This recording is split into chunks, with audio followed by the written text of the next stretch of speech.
The tourism industry has been the third largest source of foreign exchange earnings after horticulture and diaspora remittance. However, the pandemic brought it to its knees in 2020, slashing earnings by 71 billion shillings. Customers were not coming because of the restrictions, of course, even from abroad. Airlines advised their clients not to travel. That really affected us.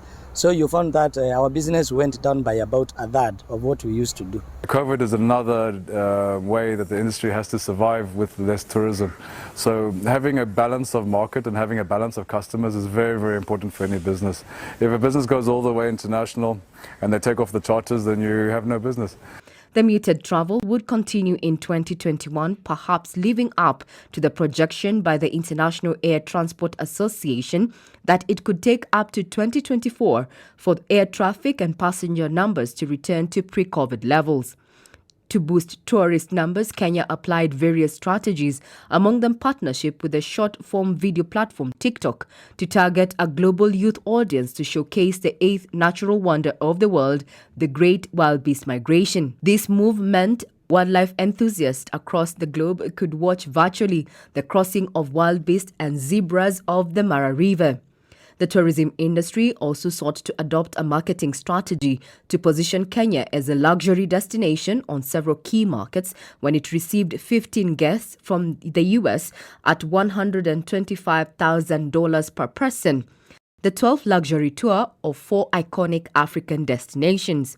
The trip, christened the Great Safari on Earth, was organized by travel company Roar Africa and airline Emirates, so high-profile tourists experience the great wildebeest migration in Kenya, watch the gorillas in Rwanda, visit the Victoria Falls in Zimbabwe, and experience the pristine wilderness of Okavango Delta in Botswana.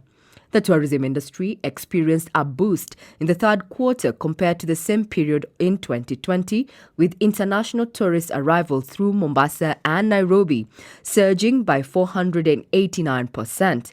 This was attributed to the easing of travel restrictions as more people took the COVID-19 jab and lifting of travel restrictions. I hereby order and direct that the nationwide dusk to dawn curfew that has been in effect from the 27th of March 2020 be and is hereby vacated with immediate effect. President Uhuru Kenyatta in October lifted the dusk to dawn curfew that had been in place for 1 year and a half, which boosted the tourism industry. And I hope we'll have a good time in Kenyans, being that the curfew is lifted. Tutembe Kenya sasa. Besides the 2 airports, some tourists came by sea and chartered flights, albeit minimal. In June, Germany's flag carrier Lufthansa Aerowings Discover aircraft did its maiden flight from Frankfurt to the Moi International Airport in the southeastern coastal city of Mombasa. The airline launched 2 weekly direct flights between Frankfurt in Germany and Mombasa.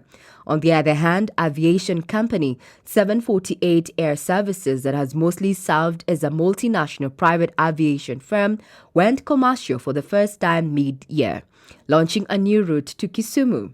Budget airline Jambojet launched flights to Goma in the Eastern Democratic Republic of Congo, seeking expansion into the vast Central African country. And I think it is a result of this that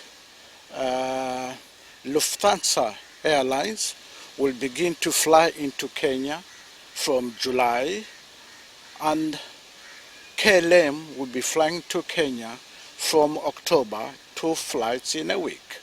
This is a sign of resurrection of tourism, and it's an idea which we are welcoming in Malindi, which I believe is going to assist a lot of our people.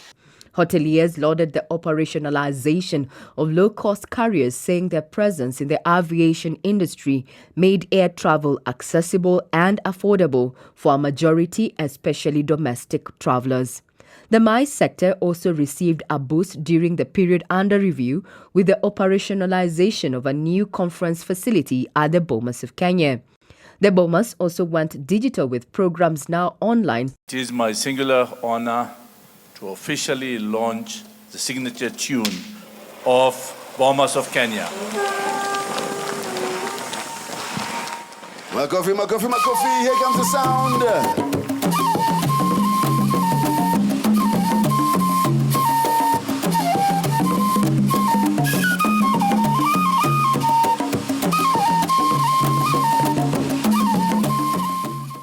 To boost numbers at the national parks, the government slashed entry fee by 50%.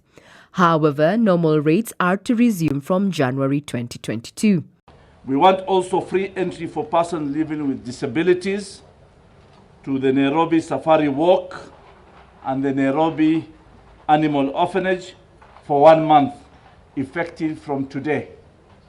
So from today to Christmas Day, we want to give you free entry to everybody who is disabled.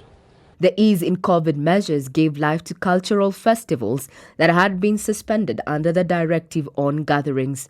As such, in November, the 132nd edition of the Maulid Festival took place along the streets of Lamu Old Town. The festival, marked annually by a section of Muslims, is in remembrance of the birth of Prophet Muhammad in the holy city of Mecca, 570 AD. In December, Turkana County hosted local and international visitors for a cultural festival known as Tobong Lore or Lake Turkana Cultural Festival.